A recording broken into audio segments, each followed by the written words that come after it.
வசந்தம் தொலைக்காட்சியின் வித்யா வசந்தம் கல்வி சேவை நிகழ்ச்சியினூடாக மாணவர்கள் அனைவரையும் சந்திப்பதில் மகிழ்ச்சி. நாம் இன்று தரம் 9 பாடம் விஞ்ஞானத்தில் அலகு 8 ஆகிய அங்கிகளின் தாங்கும் இயல்பும் அசைவும் எனும் பாட அலகை கற்க உள்ளோம். இப்பாட அலகை கற்பதன் மூலம் பின்வரும் கற்றற்பேறுகளை அடைய முடியும். விலங்குகளின் அசைவு தாங்கும் இயல்புக்கு எண்புகள், தசைகள் மற்றும் மூட்டுக்கள் எவ்வாறு உதவுகின்றன என்பது பற்றியும், விலங்குகளின் இடப்பெயர்ச்சிக்கு உதவும் அவயவங்களை பெயரிடவும், தாவரங்களின் தாங்கும் இயல்பினை விளங்கவும், தாவரங்களின் அசைவுகளாக திருப்ப அசைவு, முன்னிலை அசைவு என்பவற்றை தாவரங்களை உள்நிலை காப்பு செய்வதன் முக்கியத்துவம் பற்றியும் நீங்கள் அறிந்து கொள்வீர்கள். மாணவர்களே, இங்கு 2 காணொளிகள். அதில் முதலாவதாக குதிரையானது ஓடிக்கொண்டிருப்பதை நீங்கள் காண்கின்றீர்கள். இங்கு குதிரையானது தமது முழு உடலின் அமைவில் மாற்றத்தை ஏற்படுத்தி கொண்டு தனது அசைவினை மேற்கொள்கின்றது. அதாவது இங்கு குதிரைக்கு ஒரு தூண்டல் கிடைக்கும் போது அது தனது முழு உடலினதும் அமைவில் மாற்றத்தை ஏற்படுத்துவதன் மூலம் தனது துலங்களை வெளிப்படுத்துகின்றது. அடுத்ததாக மாணவர்களே, ஒரு பூச்சி உண்ணும் தாவரம் உங்களுக்கு காட்சிப்படுத்தப்பட்டுள்ளது. இத்தாவரமானது தனது இரையை கைப்பற்றுவதற்காக தனது உடலின் ஒரு பகுதியை மாத்திரம் மாற்றுவதன் மூலம் தனது துலங்களை வெளிப்படுத்துகின்றது. எனவே மாணவர்களே, இங்கு 2 அங்கிகளின் அடிப்படையிலும் ஒரு அங்கிக்கு தூண்டல் கிடைக்கும் போது முழு உடலின் அசைவிலும் மாற்றத்தை ஏற்படுத்துகின்றது. இன்னொரு அங்கியானது தனது உடலின் ஒரு பகுதியில் மாத்திரம் தனது துலங்களை வெளிப்படுத்துகின்றது.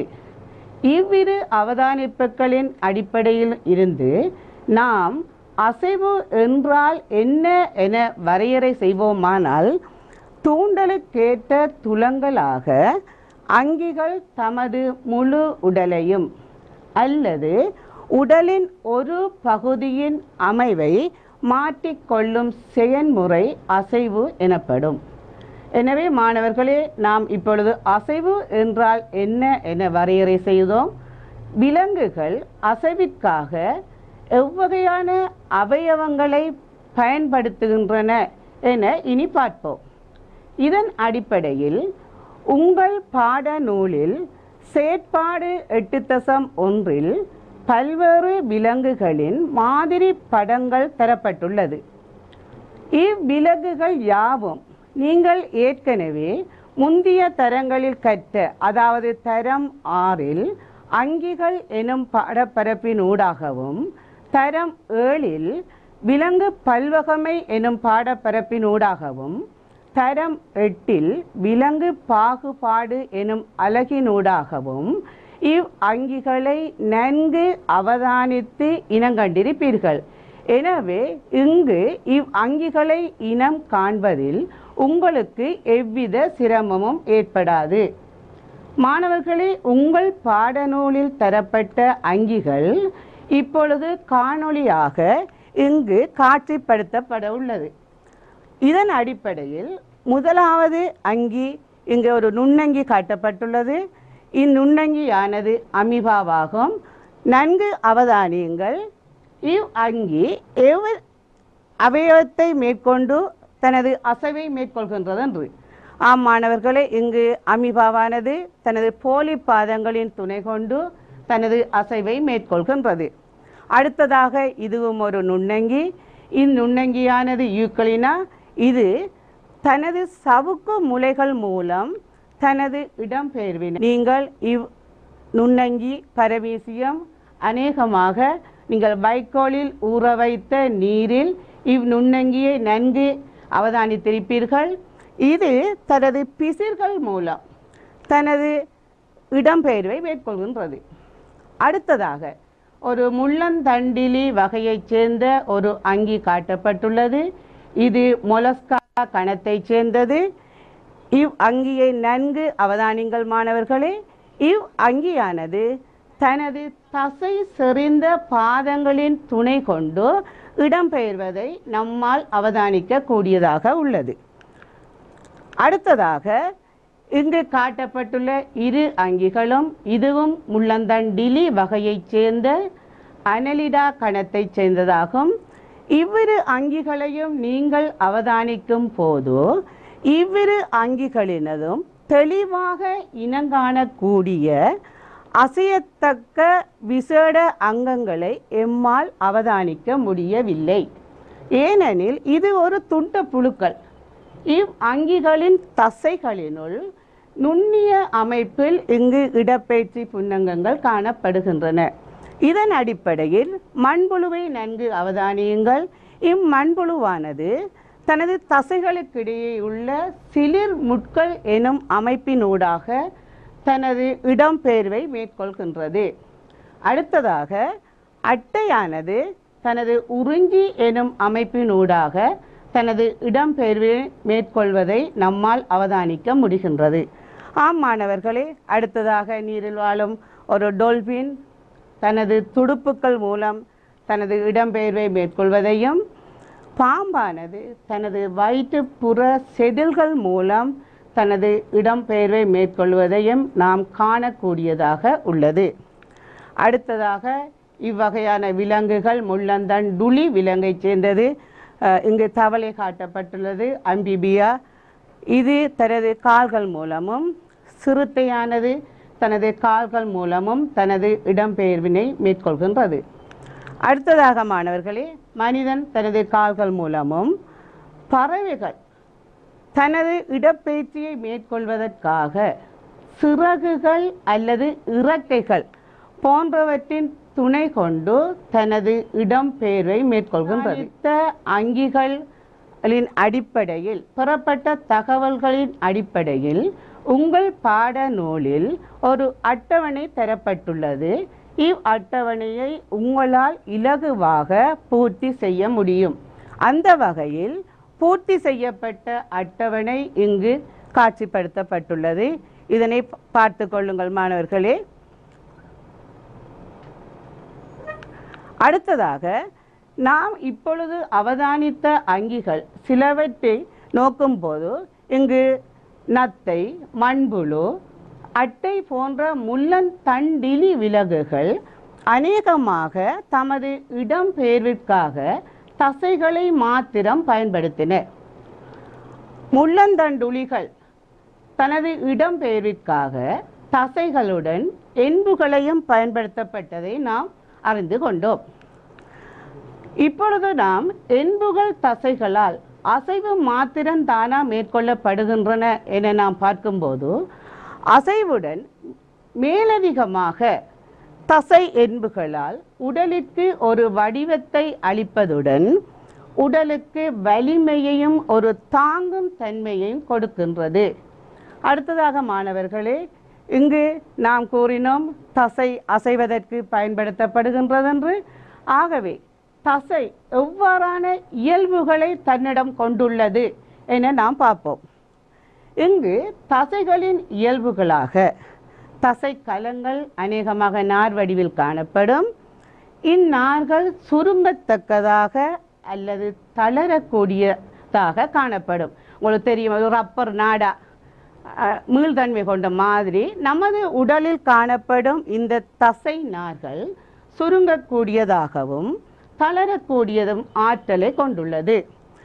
தளர்வின் பின்னும் சுருங்கலின் பின்னும் இத்தசைகள் தமது பழைய நிலையை அடைகின்றது. இவ் இயல்புகள் கொண்டதன் காரணமாக தசையானது அசையக்கூடியதாக உள்ளது. அடுத்ததாக மாணவர்களே, நாம் தசை எவ்வாறு அசைவதற்கு உதவுகின்றது எனும் முறையை பார்ப்போமானால், உங்கள் பாட நூலில் செயற்பாடு 8.2 ஒரு ஒழுங்கமைக்கப்பட்ட உபகரணம் ஒன்று தரப்பட்டுள்ளது. இவ் உபகரணமானது மனித முழங்கையின் மாதிரி அமைப்பை ஒத்ததாக காணப்படுகின்றது. ஆம் மாணவர்களே, இங்கு 2 படங்களை நன்கு அவதானியுங்கள். இங்கு பலகை PQ ஆனது என்புக்கு ஒப்பாகவும் எலாஸ்டிக் நாடா AB என்பன தசைக்கு ஒப்பாகவும் அமைக்கப்பட்டுள்ளது.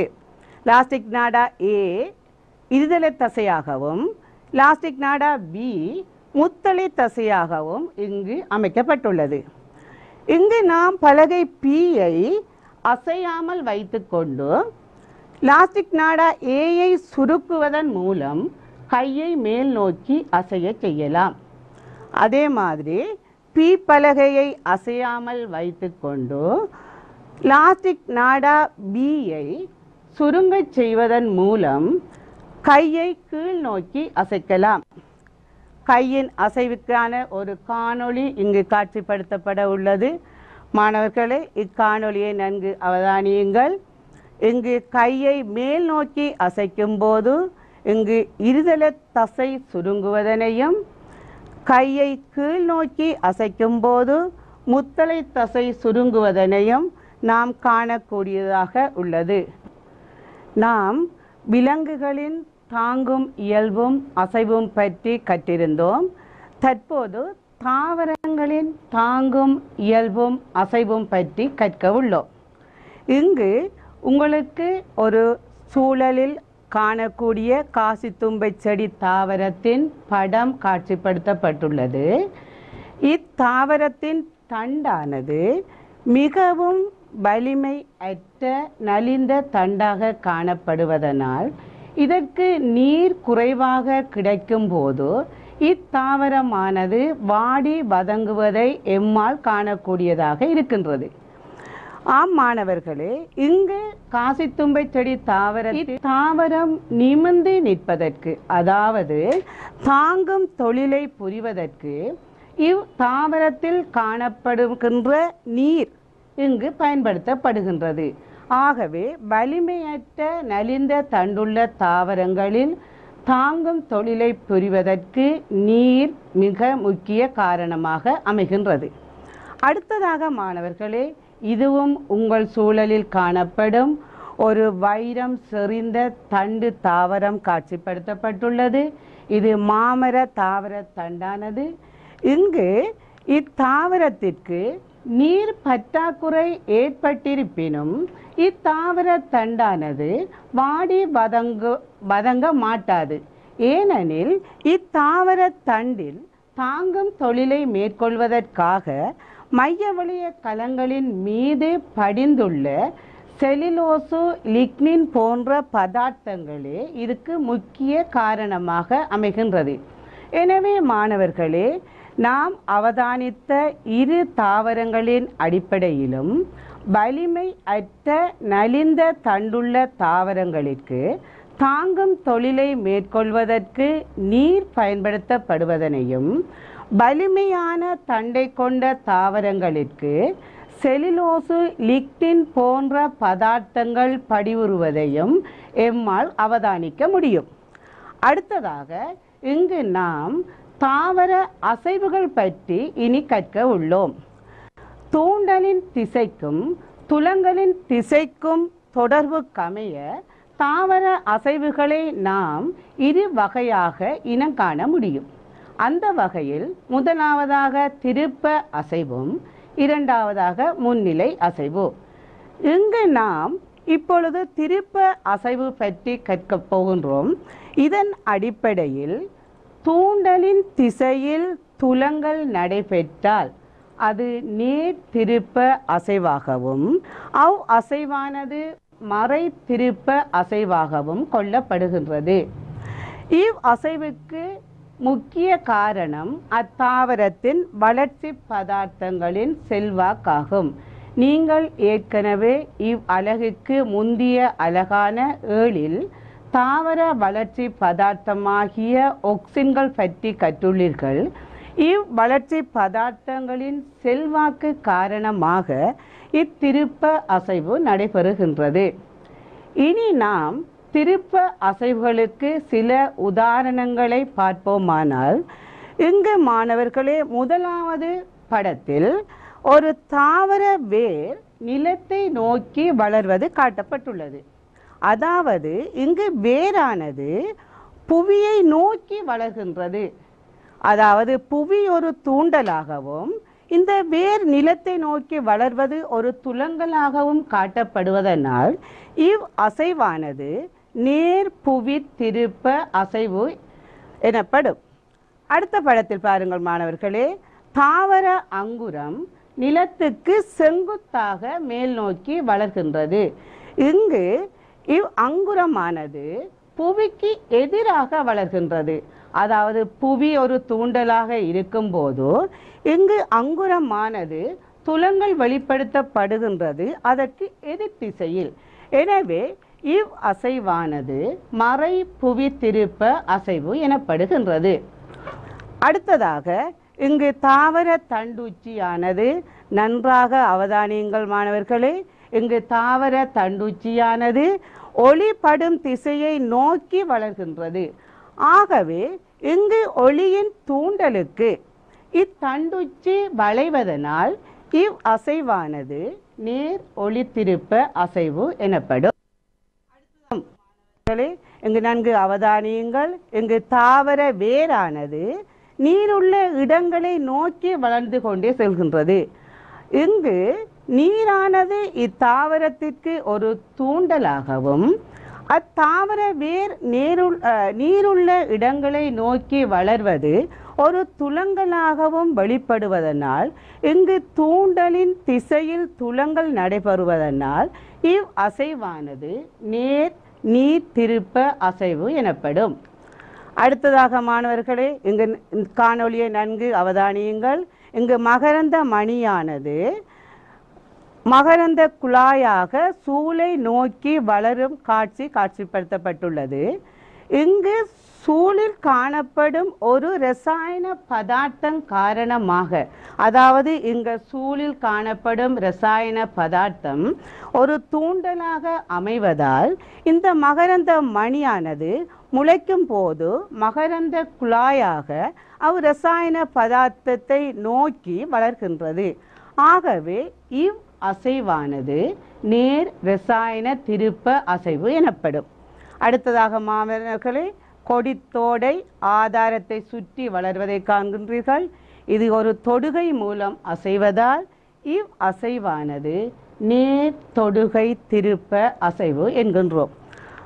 ஆம் மாணவர்களே, இனி நாம் அடுத்த அசைவான முன்னிலை அசைவை பார்ப்போமானால், திருப்ப அசைவானது தூண்டலின் திசைக்கும் புலங்களின் திசைக்கும் இடையில் ஒரு தொடர்பு காணப்பட்டது.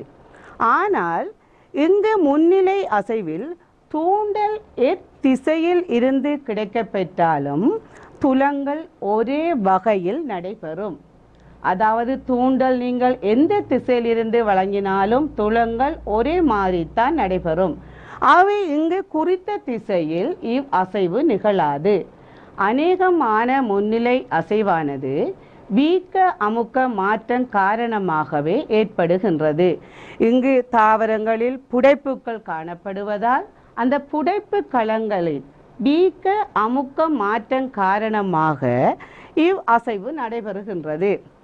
இனி நாம் மாணவர்களே முன்னிலை அசைவுகளுக்கு சில உதாரணங்களை நோக்குவோமானால், முதலாவது இங்கு பாடத்தில் ஒரு தாவரம் காட்டப்பட்டுள்ளது. அத்தாவரத்தின் இலைகள் கூம்பி இருப்பதை நீங்கள் அவதானிக்கின்றீர்கள். மாலை வேளைகளில் சில தாவரங்கள், அநேகமாக அகத்தி, புளி, நெல்லி, தொட்டா சுருங்கி போன்ற தாவரங்கள் மாலை ஆனதும் அதனது இலை கூம்பி விடும். அதனால் மாலை வேளையில் இது உறங்கச் செல்வது போல் இவ் அசைவை நாங்கள் உறக்க முன்னிலை அசைவு என்கின்றோம். அடுத்ததாக மாணவர்களே நன்கு அவதானியுங்கள். இங்கு ஒரு தொட்டா சுருங்கி தாவரம் காட்சிப்படுத்தப்பட்டுள்ளது. இத்தொட்டா சுருங்கி தாவரத்தினை தொடும் போது, அதாவது நன்கு அவதானிங்கள், இவ் இலையை தொடும் போது இவ் இலையானது கூம்புகின்றது. இவ் அசைவானது தொடுகையினால் ஏற்பட்டபடியால் பரிச அல்லது தொடுகை முன்னிலை அசைவு எனப்படும். அடுத்ததாக மாணவர்களே, இதுவும் ஒரு தொட்டாச்சுருங்கி தாவரம்தான். நாம் ஏற்கனவே பார்த்தோம், தொட்டாச்சுருங்கி தொடுவதன் மூலம் அசைவை ஏற்படுத்தியது. இங்கு இத்தொட்டாச்சுருங்கி தாவரத்தின் அருகே ஒரு அதிர்வினை ஏற்படுத்துகின்றோம். அதிர்வு அவங்க நிலத்துக்கு அடியில் போய் அதிர்வை ஏற்படுத்தினாலும் சரி, அந்த தொட்டாச்சுருங்கி தாவரத்தின் இலைகள் கூம்பிவிடும். நாம் பார்த்த சில அசைவுகளில் பார்க்கும்போது மாணவர்களே, தொட்டாச்சுருங்கி தாவரத்தை நோக்கும்போது இங்கு மாலை வேளைகளில் இத்தாவரத்தின் இலைகள் கூம்புகின்றது. அவை தொட்டாச்சுருங்கி தாவரம் உறக்க முன்னிலை அசைவையும் காட்டியது. அடுத்ததாக இலையை தொடும்போது இலை கூம்புவதனால் தொடுகை அசைவையும் காட்டியது. அடுத்ததாக ஒரு அதிர்வை ஏற்படுத்தும் போது இத்தாவரமானது இலைகளை கூம்பச் செய்வதால் அதிர்ச்சி முன்னிலை அசைவு என்கின்றோம். ஆம் மாணவர்களே, அடுத்ததாக பாருங்கள், ஒரு சூரியகாந்தி பூத்தாவரம் காட்டப்பட்டுள்ளது. இது சூரியன் உதிக்கும் போது இதனது பூக்கள் விரிவதனால் இவ் அசைவானது ஒளி முன்னிலை அசைவு எனப்படும். ஆம் மாணவர்களே, இப்பொழுது நாம் முன்னிலை அசைவு பற்றி சில உதாரணங்கள் கொண்டு நோக்கினோம். அடுத்ததாக நமக்கு தெரியும், விலங்குகள் இடம்பெயரக்கூடியது. ஆனால் தாவரங்கள் அசையக்கூடியதே தவிர அதனால் இடம்பெயர முடியாது. அதாவது விலங்குகள் தனக்கு சூழலுக்கு பாதகமான சூழ்நிலை ஏற்படும் போது தனது இடம்பெயர்வினை மேற்கொண்டு தான் பாதுகாப்பான இடங்களை நோக்கி சென்றுவிடும். ஆனால் தாவரங்கள் அசைவை மாத்திரம் கொண்டுள்ளதால் அவை தமக்கு உரிய புற காரணிகள் கிடைக்கும் போது அச்சூழலிலே நிலைபெற அடைந்து விடும். இதனால் அவற்றினால் இடம்பெயர முடியாது. எனவே இத்தாவரங்களுக்கு பாதகமான சூழ்நிலை ஏற்படும் போது அவை இடம்பெயர்வுக்கு உட்பட முடியாமையினால் அவை அழிவடையலாம். எனவே நாம் இத்தாவரங்கள் அமைந்துள்ள இடங்களிலே வைத்து அவற்றை காப்பு செய்வது அவசியம். இவ்வாறு சூழலில் காப்பு செய்யும் செயல்முறை உள்நிலை காப்பு எனப்படும் இருக்கின்றது. அதில் ஒன்று உயர் காப்பகங்கள், மற்றது சூழல் உணர்வலய காப்பு.